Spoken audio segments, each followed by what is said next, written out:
Ecomar. Investigação e salvamento de espécies marinhas.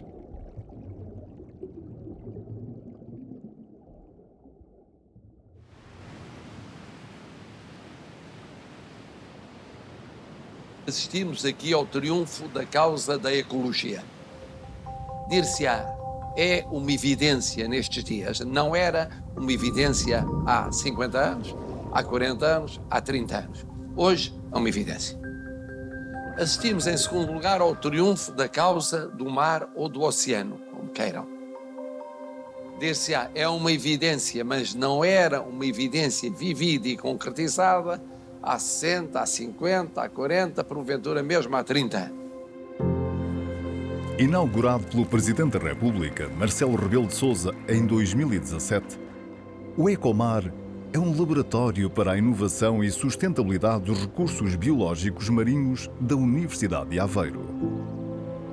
É uma estrutura única a nível nacional, um centro de investigação dedicado às ciências do mar e, em simultâneo, um centro de pesquisa e reabilitação de animais marinhos. Nestes laboratórios equipados com tecnologia de ponta, faz-se ciência fundamental e aplicada. Há quem se ocupe a investigar o complexo puzzle da evolução ou a descrever espécies ainda desconhecidas para a ciência.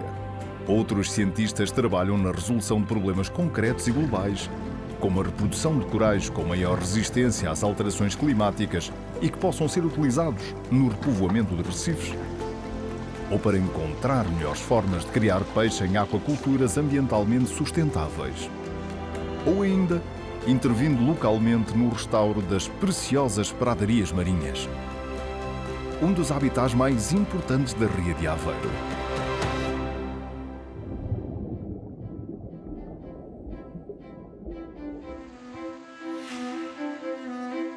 Aqui também se prestam serviços à comunidade, não só na gestão sustentada dos recursos marinhos, mas também através da investigação biotecnológica, procurando novos produtos e moléculas que possam ser utilizados em diferentes áreas, como a saúde e a cosmética.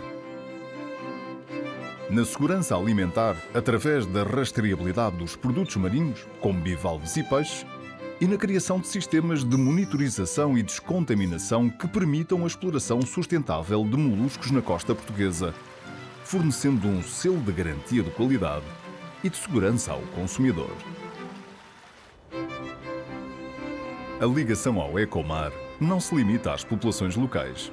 Os impactos dos seus projetos de investigação conferem-lhe uma dimensão nacional e internacional. A outra componente essencial do Ecomar é o Centro de Recuperação de Animais Marinhos. Aqui resgatam e recuperam aves, tartarugas e mamíferos marinhos, como as focas e os golfinhos. O objetivo final é devolvê-los ao oceano, onde pertencem. Este é um trabalho com várias décadas, que começou muito antes da construção do Ecomar. Um trabalho realizado pela Sociedade Portuguesa de Vida Selvagem, numa antiga casa de guarda florestal em Quiaios, nos arredores da Figueira da Foz, adaptada para acolher e recuperar estes animais. Graças ao conhecimento e à experiência acumulados, os técnicos e investigadores da Sociedade Portuguesa de Vida Selvagem detêm um saber único.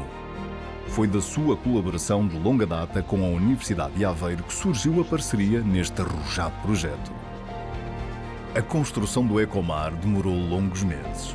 Passo a passo, a infraestrutura foi crescendo junto ao Porto de Pesca Costeira na Gafanha da Nazaré, no Porto de Aveiro, ganhando ambição sob a forma de edifícios, laboratórios, tanques de quarentena, salas de cirurgia e piscinas diversas, incluindo uma vocacionada para exercitar a natação e a capacidade predatória, já que este espaço de grande dimensão permite a existência de cardumes de peixes, garantindo assim as melhores condições para albergar os animais que lá são recuperados.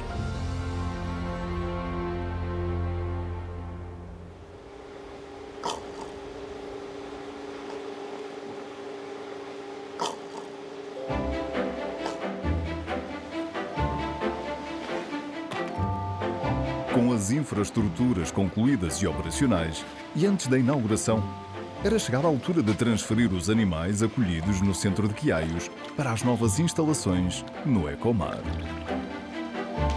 Era um momento crucial, sensível e de grande expectativa para os técnicos e investigadores envolvidos. Foi planeado durante várias semanas, com grande minúcia. Tudo foi acautelado. Em particular, as soluções de contenção e transporte adaptadas a cada espécie, com o objetivo de provocar um mínimo de stress a cada animal.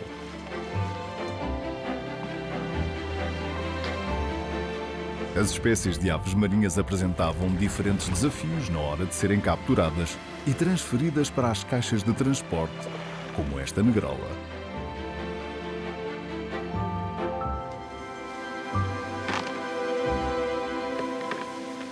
As tartarugas de maior dimensão necessitavam da entreajuda e do esforço de toda a equipa para retirar os animais da piscina, onde se encontravam, para a caixa de transporte.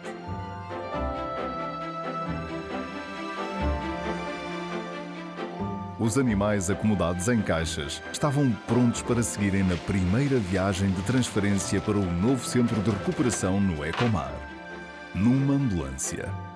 Uma viatura única adaptada ao transporte de espécies marinhas.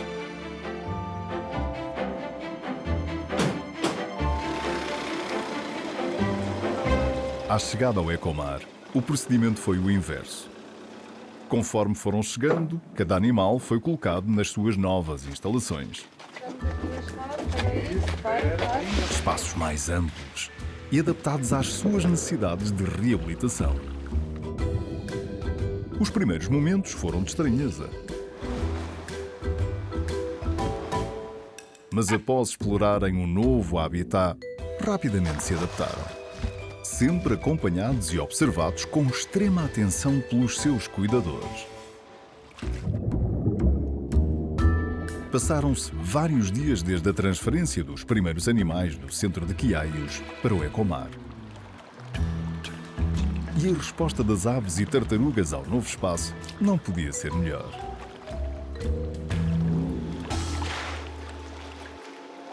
Mas ainda faltava a transferência que inspirava maiores cuidados e riscos, a de um golfinho comum.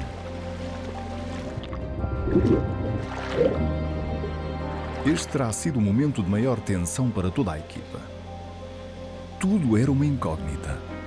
Não apenas o seu transporte, mas acima de tudo a sua adaptação a um novo e desconhecido espaço. Nada podia falhar. O cetáceo teve de ser imobilizado na piscina e retirado do seu meio natural. Uma operação delicada que exigiu uma elevada coordenação entre os membros da equipa. Além dos cuidados acrescidos pela sensibilidade da espécie. Mas com uma vantagem enorme: a grande confiança que existia entre o golfinho e os seus cuidadores.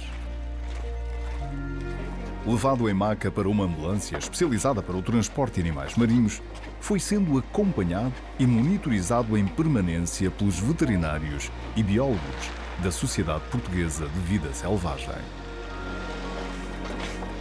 Mais uma vez, o golfinho comum exigiu cuidados redobrados e a participação de toda a equipa.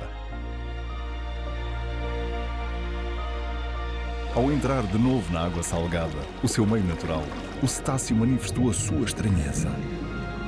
No interior da piscina, a presença dos técnicos que diariamente cuidam dele foi dando confiança ao golfinho para começar a explorar a sua nova casa. Todos os envolvidos respiraram de alívio. Finalmente, o Ecomar estava completo. Os espaços outrora vazios ganharam vida, com os seus novos inquilinos em recuperação.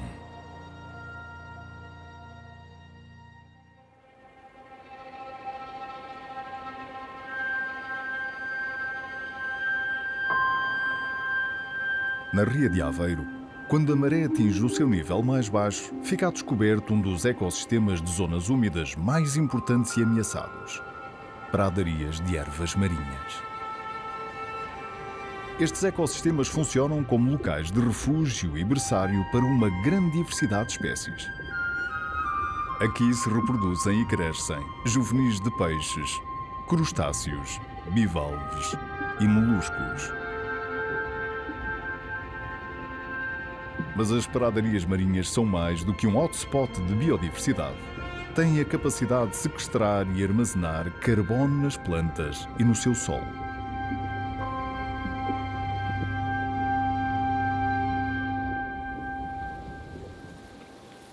Investigadores do Ecomar estão envolvidos em vários projetos que têm como objetivo conservar e restaurar estes habitats degradados.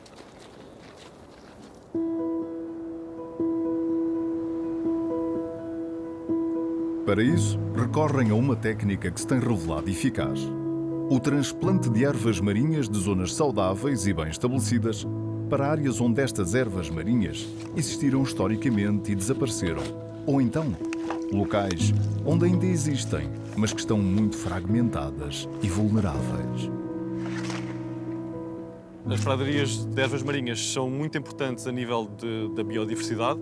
Normalmente têm uma biodiversidade muito superior a outras áreas. São também muito importantes na estabilização das camadas sedimentares para minimizar efeitos de erosão. Para combater esse impacto negativo e garantir o sucesso das ações de transplante de ervas marinhas, os investigadores começam por colocar uma membrana natural no solo para impedir a ação destrutiva das minhocas. E só depois fazem a recolocação das novas plantas.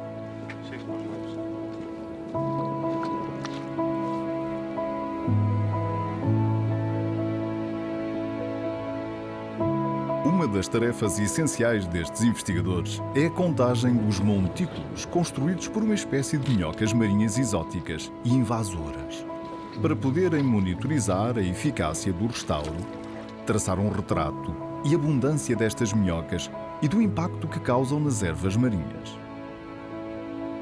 O grande impacto desta espécie sobre as ervas marinhas está associado às galerias que ela cria no sedimento, que pode levar quer ao desenraizamento das plantas, quer ao enterramento das sementes, minimizando a sua capacidade de germinação.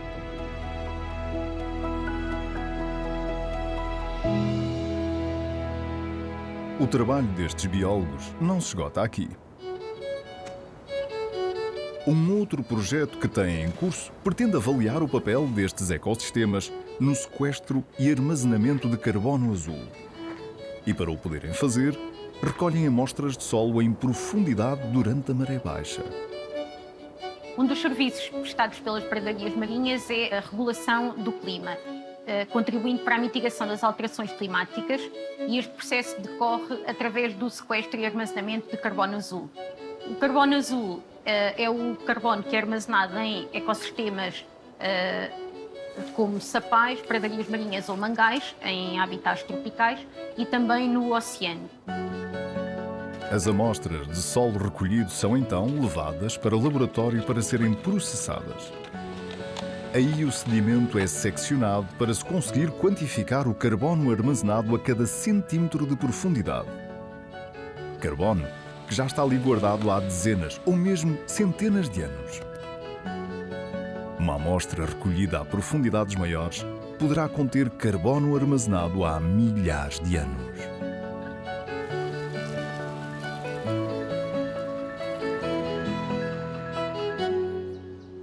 No outro extremo do Ecomar, no edifício do Centro de Recuperação, a azáfama é grande.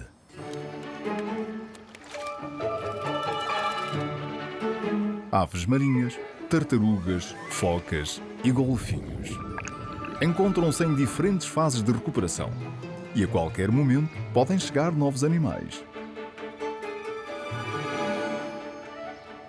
As aves marinhas chegam em maior número. Muitas vezes o problema que afeta a ave não é visível e por isso é necessário fazer um raio-x que ajudará a determinar o tipo e a dimensão da lesão.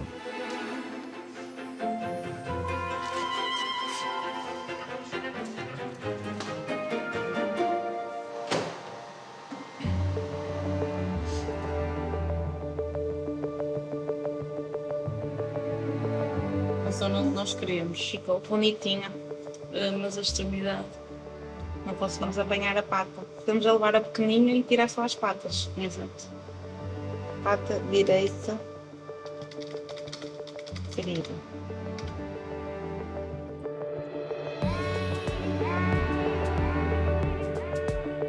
Para não apanhar os nossos dedos.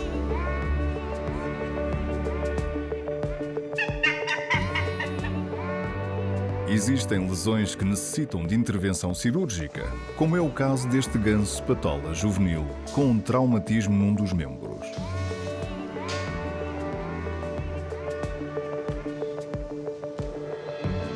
Além dos traumatismos, a maioria das aves que chegam ao Ecomar são alvo de captura acidental em anzóis ou apresentam uma debilidade extrema.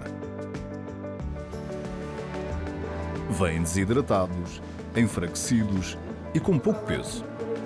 Muitos têm de ser hidratados e receber alimentação forçada. É a única hipótese que têm de sobrevivência. Uma das maiores ameaças à vida marinha são os derrames de petróleo. Estes airos chegaram ao Ecomar cobertos por petróleo. Mas graças ao trabalho de limpeza meticuloso da equipa do Centro de Recuperação, as aves podem agora passar para os tanques, onde poderão nadar e ganhar peso. Mas antes, são colocadas anilhas de cor em cada ave, que permitirá identificá-las individualmente nos tanques e assim acompanhar a sua recuperação. Tens que comerem. Mas não comeu, pois? Pois, porque não comeu. É com emoção e alegria que a equipa observa a extraordinária adaptação das aves ao tanque. Exercitam as asas e mergulham, parecendo voar debaixo de água. O peixe fornecido é capturado pelos airos, que o ingerem com rapidez. A hora também é de alimentação para as tartarugas.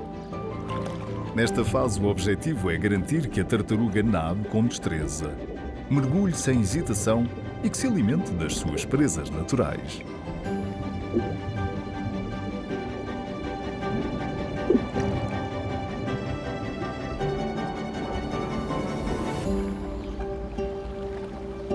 É com frequência que todos os anos, empurradas por fortes correntes e tempestades, arrojam na nossa costa focas cinzentas, quase sempre juvenis. Normalmente desidratadas e subnutridas, recuperam forças nas piscinas do Ecomar antes de serem devolvidas ao mar.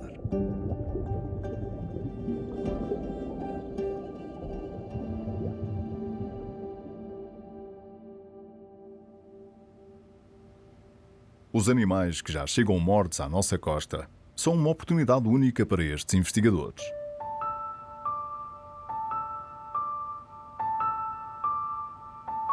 Os cadáveres permitem a recolha de informação que é essencial para perceber as causas de morte e quais os impactos que as atividades humanas podem ter no meio marinho. Nós conseguimos recolher amostras de tecidos, podemos depois analisar para termos uma avaliação da contaminação por metais pesados, por pesticidas. Podemos também avaliar a quantidade de lixo que estes animais ingerem ou avaliar o lixo que os animais se enredam. Portanto, podemos avaliar esse fator, o lixo marinho. Podemos também recolher os estômagos para avaliarmos quais são as presas mais utilizadas por estes indivíduos e assim podemos perceber um bocado qual é a competição que pode haver entre estes animais e o setor das pescas. Mas, acima de tudo, o nosso principal objetivo é realmente determinar a causa de morte para conseguirmos perceber quais são as principais ameaças. E nesta matéria, o conhecimento acumulado ao longo de muitos anos é claro. A principal ameaça é a captura acidental em artes de pesca. A captura diz-se acidental porque nunca é o alvo da ação em si de pesca. Os animais encontram-se a alimentar das mesmas presas, que são também o objetivo das pescas, e daí o nome captura acidental. Dentro das capturas acidentais, nós podemos dizer que a arte de pesca com maior impacto parece ser as redes de tresmalhar e de emalhar, que são utilizadas na frota polivalente. E o que fazer quando estamos na posse desta informação? Uma parte do nosso trabalho é realizado juntamente com os pescadores numa tentativa de os fazer utilizar equipamentos que tornam as redes mais facilmente detectadas pelos golfinhos, de maneira a diminuir a captura acidental. Portanto, é um outro tipo de trabalho que nós já fazemos também há vários anos e que já mostrou ter resultados positivos ou uma diminuição em termos de percentagem desta captura no que se refere às duas espécies principais do nosso interesse, que são o boto e o golfinho comum. A análise aos conteúdos estomacais recolhidos nas necrópsias permite aos investigadores recolher informação sobre a alimentação dos mamíferos. Com recurso a uma lupa binocular, procuram pequenas estruturas ósseas. Os otólitos são estruturas também ósseas, duras, que estão localizadas na cabeça dos peixes. E na análise já em laboratório conseguimos então identificar as espécies presas ingeridas pelos animais e também fazemos a medição dos otólitos, que nos permite uma estimativa do tamanho e do peso das espécies presas ingeridas.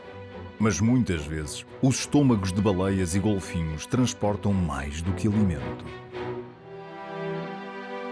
Por exemplo, todo este plástico que aqui está foi retirado do estômago de um cachalote. Imperceptíveis à vista desarmada, também os microplásticos são frequentemente encontrados no interior de muitos animais marinhos que são arrastados até à nossa costa.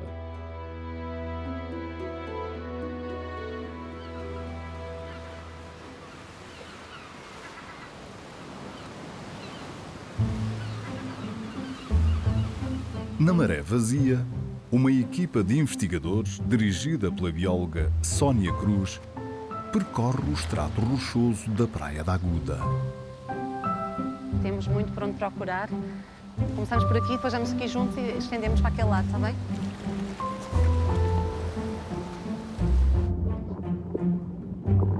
Sabem que aí abundam as algas do género Codium.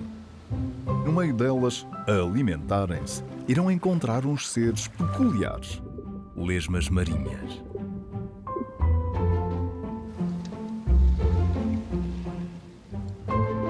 Estas lesmas têm uma característica particular. Roubam os cloroplastos das algas verdes e conseguem mantê-los funcionais, de forma a fornecer-lhes energia suplementar. Os cloroplastos são estruturas encontradas em plantas e algas que têm um pigmento de cor verde, a clorofila. Ao captarem a energia luminosa do Sol, os cloroplastos transformam-na em energia química, num processo que conhecemos como fotossíntese. Os mecanismos de incorporação dos cloroplastos nas células do animal não são conhecidos. Uma das grandes dúvidas que existe é como é que este cloroplasto, que perdeu uma grande parte do seu material genético para a planta, para a alga, para o núcleo desses organismos, passa agora a ser roubado e, portanto, não tem independência, não é autossuficiente para se reparar, para se manter, mas as lesmas são capazes de o fazer.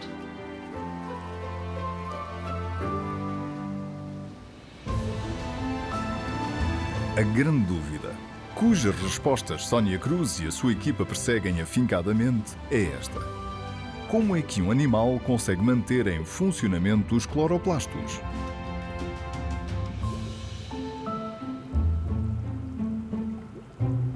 O outro objetivo do estudo é tentar compreender quais os riscos que acarreta para as lesmas do mar manter a funcionar dentro de si o cloroplasto. Isto porque o cloroplasto produz naturalmente produtos tóxicos, que têm de ser descartados. Como é que esta associação funciona? E quais os seus benefícios evolutivos para a lesma? Uma das coisas que nós recentemente descobrimos foi que a parte reprodutiva beneficia da fotossíntese. Portanto, ter cloroplastos é um benefício para o sucesso reprodutivo dos animais. E nós descobrimos isto investigando a transferência de produtos da fotossíntese para os tecidos animais, para outros órgãos exclusivamente animais, e tentar perceber, explorando compostos químicos, como é que as vias metabólicas da fotossíntese, do cloroplasto, são usadas no metabolismo do animal.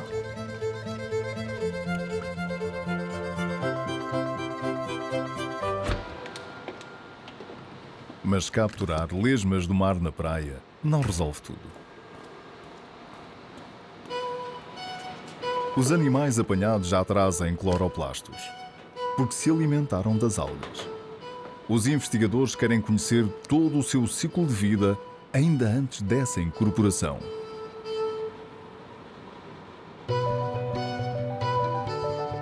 Uma das limitações do nosso trabalho é que quando vamos ao mar recolher estes organismos, eles já trazem os cloroplastos incorporados. E para nós conseguirmos compreender como é que são mantidos, como é que eles são capazes de manter um cloroplasto funcional, é preciso ter informação sobre todo o seu ciclo de vida e conseguir analisar organismos antes de se alimentarem pela primeira vez, por exemplo. E, portanto, um dos desafios é conseguir cultivar em laboratório as várias espécies, quer de alga, quer de lesmas do mar, com as quais pretendemos trabalhar.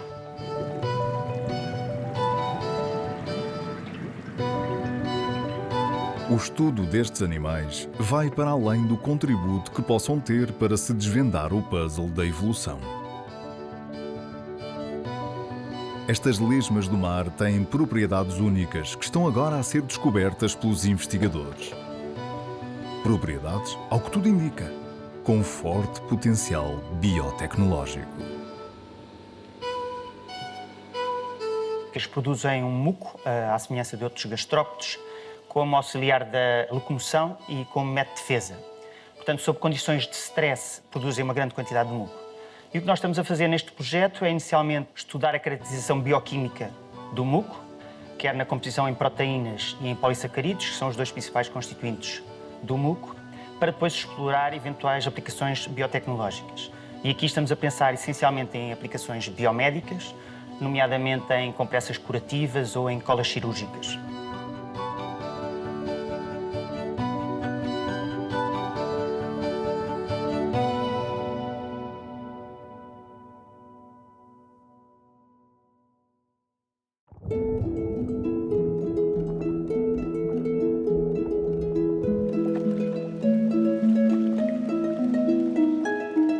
Um dos maiores desafios que os técnicos do Ecomar enfrentaram foi o acolhimento de um grampo, ou golfinho de riso. Um cetáceo imaturo com quase 3 metros de comprimento que se alimenta principalmente de lulas e chocos.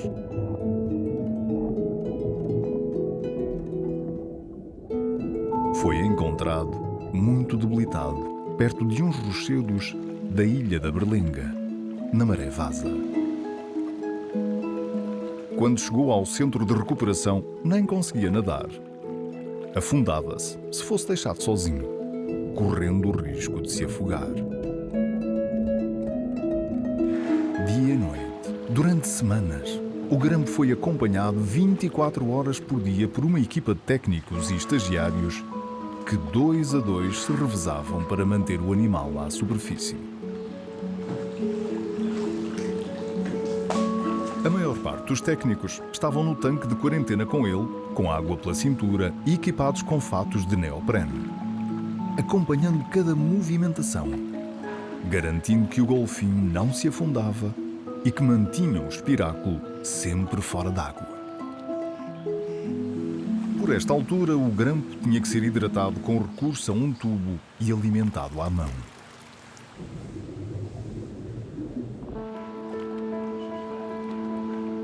Fora da piscina, num ponto mais alto e seguindo atentamente tudo o que acontecia, estava um outro técnico, que anotava quando o golfinho respirava, o que era bastante audível quando o ar saía do espiráculo, e com que frequência o fazia. Esta informação era vital para avaliar o estado de recuperação do animal. Periodicamente eram realizados os procedimentos clínicos indispensáveis para conhecer o seu estado de saúde. Recolheu-se sangue, suco gástrico, fezes para posterior análise e, sempre que necessário, eram realizadas diversas ecografias.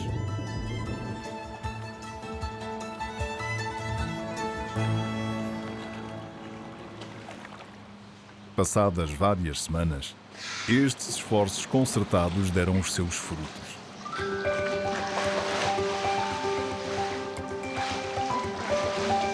Ele, de momento, já consegue suster-se sozinho, não é preciso estar constantemente dentro da água para o suportar, porque ele não precisa.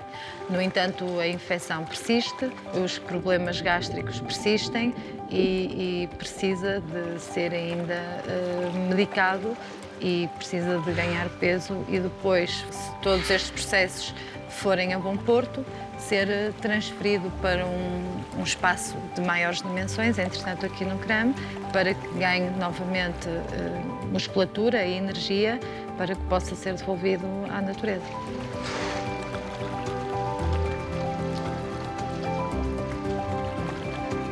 E foi isso que aconteceu.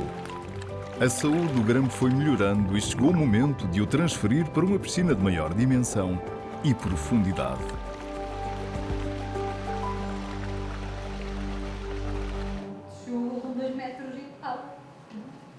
A logística não foi fácil. Nunca é simples manusear um espécime selvagem tão grande e pesado e com exigências fisiológicas tão complexas. Tudo fora planeado ao pormenor dias antes. Na piscina, o fino, já desistimos disso, temos sombra. Depois no carrinho, senão por causa das bolas. Um briefing antes de se iniciar a operação de transferência do animal servirá para distribuir tarefas e os cuidados a ter durante a operação. Uma das ajudas cruciais foi dada pelos bombeiros voluntários de Ilhavo, já habituados e treinados na execução de procedimentos de risco. O primeiro passo é imobilizar o golfinho e colocá-lo numa maca para o poder retirar do tanque. Usamos todas que temos. É um trabalho que exige uma enorme coordenação entre a equipa, os que estão dentro e fora do tanque. 1, 2, 3, arriba! Com cuidado, o grampo é transportado à força de braços até uma piscina exterior, onde o animal terá mais espaço para nadar.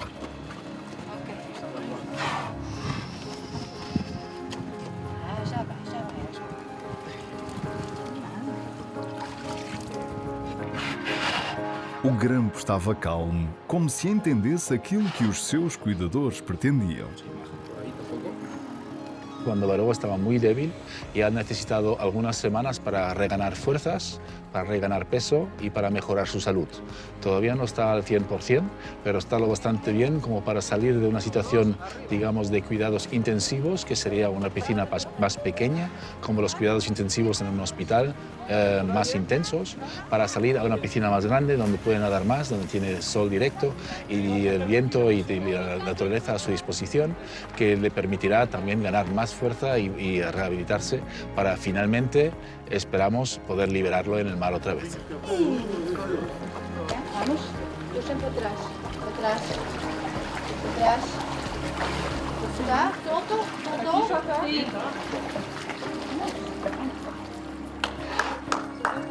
A adaptação foi rápida. O grampo explorou todos os recantos do novo espaço. Aproveitou as zonas mais fundas para mergulhar.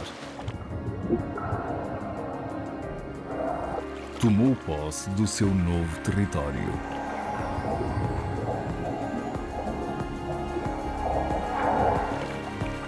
Depois disso, a equipa retomou as suas rotinas.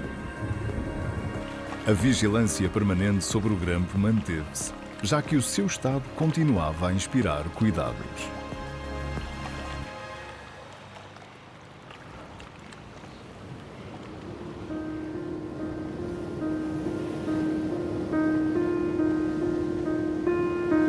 Os oceanos são uma das maiores fontes de armazenamento de calor do sistema climático global.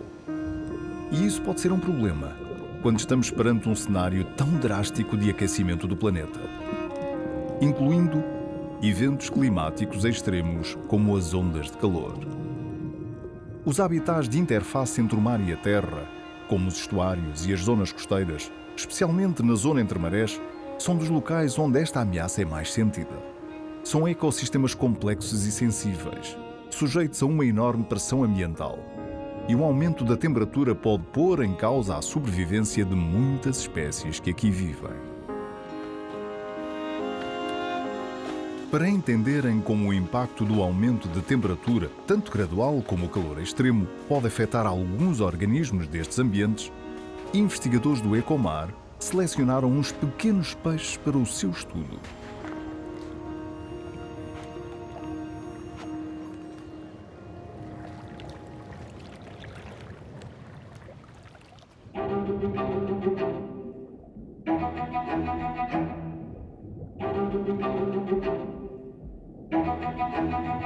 Os góbios são peixes que vivem nas poças de maré, em zonas de escassa profundidade e que, por isso, estão vulneráveis aos efeitos da subida da temperatura.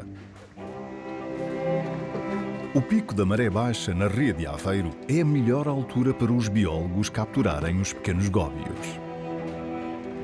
Mas antes é necessário preparar os recipientes para acolher os peixes que apanharem.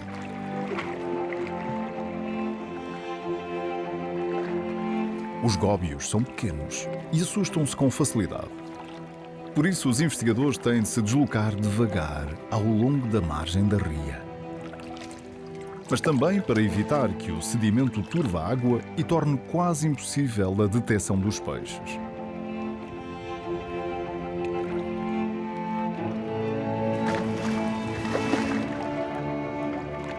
Os peixes capturados são colocados num balde oxigenado e a sua classe etária identificada e recolhida informação sobre o peso e comprimento. Várias variáveis ambientais são registadas com recurso a diferentes tipos de sondas.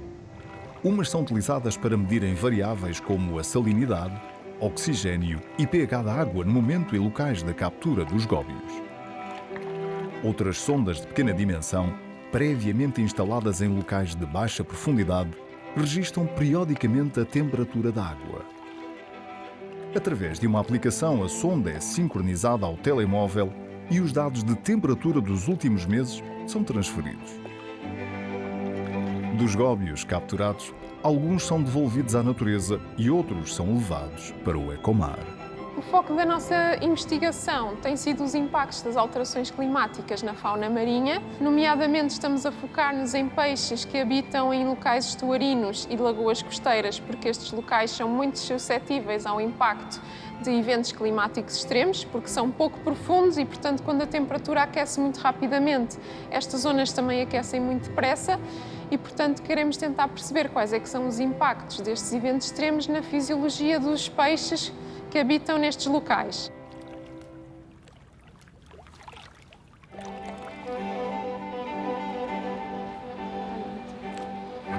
No laboratório, os biólogos vão simular ondas de calor, de forma a excluir com rigor os efeitos de todas as outras variáveis que ocorrem no meio natural.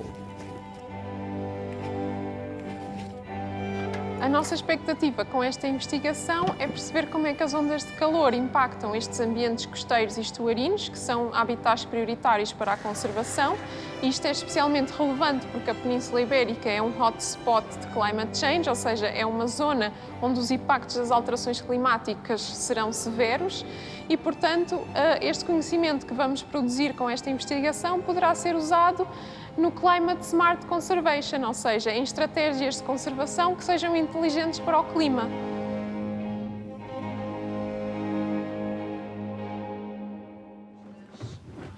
Creminhos. Não, que vamos aproveitar para pôr um bocadinho de creme.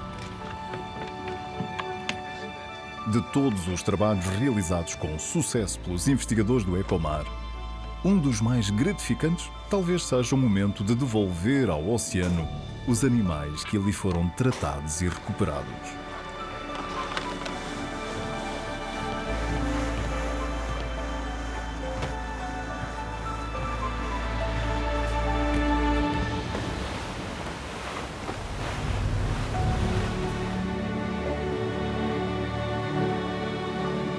Não comas ao contrário, não? Isso é.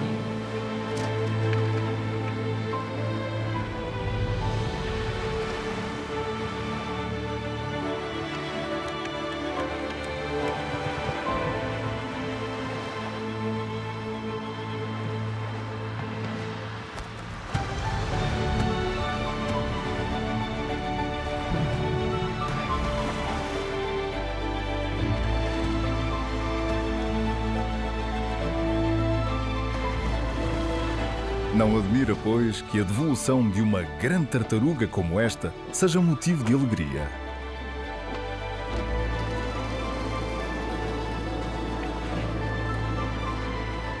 Este exemplar em concreto veio do Aquário Vasco da Gama, em Lisboa. Viveu ali dezenas de anos, para contentamento dos pequenos e grandes visitantes do aquário.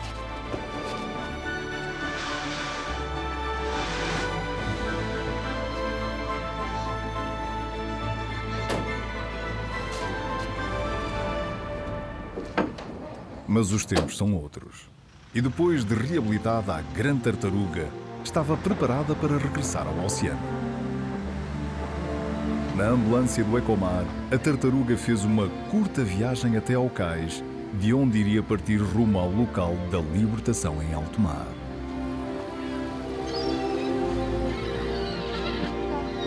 Mas a tarefa mais complicada era a de colocar a tartaruga a bordo, tal era o seu peso.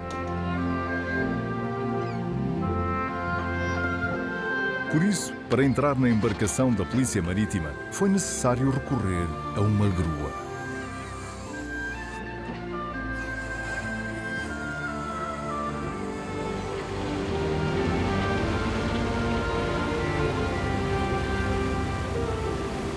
A acompanhar a embarcação que transportava a tartaruga e os biólogos estava uma lancha salva-vidas do Instituto de Socorros a Náufragos. Havia alguma ondulação, o que dificultava as operações de libertação do animal.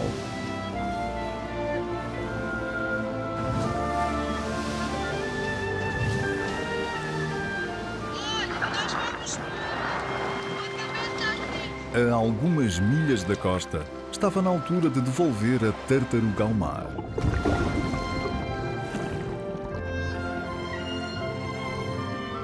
Quando nadou pela primeira vez em liberdade, esta tartaruga transportava um emissor de GPS que iria emitir as suas localizações.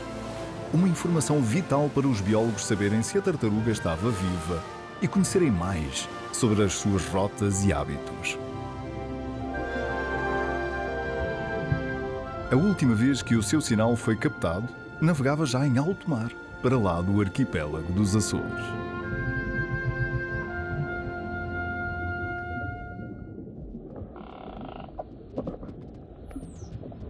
Um outro caso de sucesso foi a libertação de um golfinho comum que havia arrojado na costa centro de Portugal.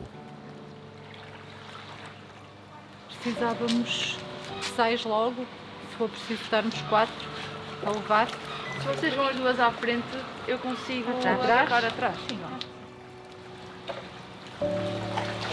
Depois de várias semanas em reabilitação, o cetáceo foi retirado da piscina para a ambulância do Ecomar, que seguiu em direção ao cais de embarque.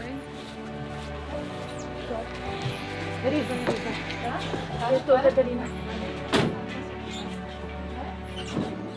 No cais, foi transferido para uma embarcação da Polícia Marítima de Aveiro e fizeram-se ao largo.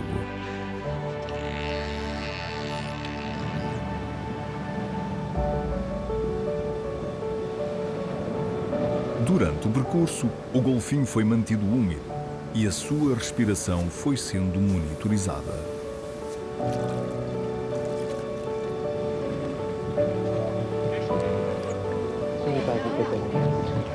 Chegados a 1 milha náutica da costa, o golfinho foi libertado e num ápice mergulhou.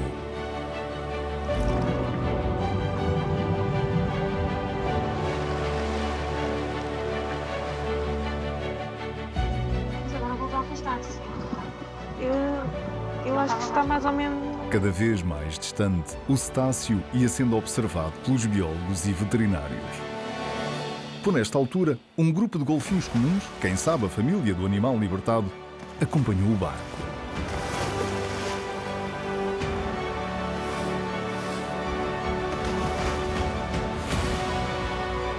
Esta foi mais uma história de sucesso do Ecomar.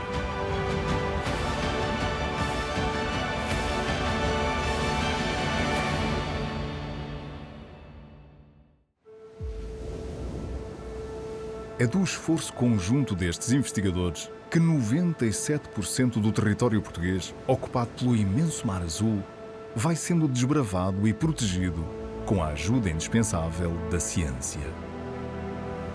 Nos seus 5 anos de existência, deram entrada 1.793 animais no Ecomar, entre aves marinhas, tartarugas e mamíferos marinhos.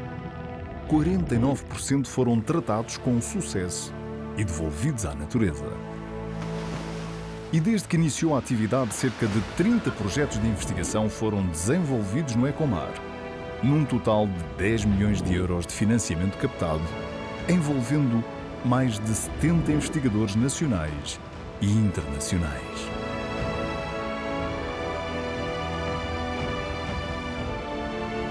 Deixar para as próximas gerações um oceano mais limpo e pleno de biodiversidade deve ser um desígnio nacional. E esta é também a missão do Ecomar.